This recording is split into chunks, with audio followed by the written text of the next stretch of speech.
respublikamizning barcha hududlarida, qishloqlarda, tuman shaharlarida xotira va qadrlash kuni keng nishonlanmoqda.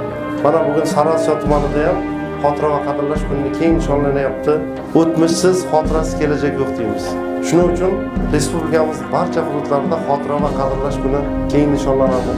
Davlatimiz rahbarining farmoniga muvofiq Ikkinchi jahon urushi qatnashchilari va front ortida qatnashgan faxriylarimiz Sariosiyo tumanida front ortida mehnat qilgan shaxslar 62 nafar ekan. O'shalarni yig'ib ko'krak nishoni hamda pul mukofotini topshirib chiqdik. Xotira va qadrlash kuni bayrami hammalaringizga qutlug' bo'lsin deymiz.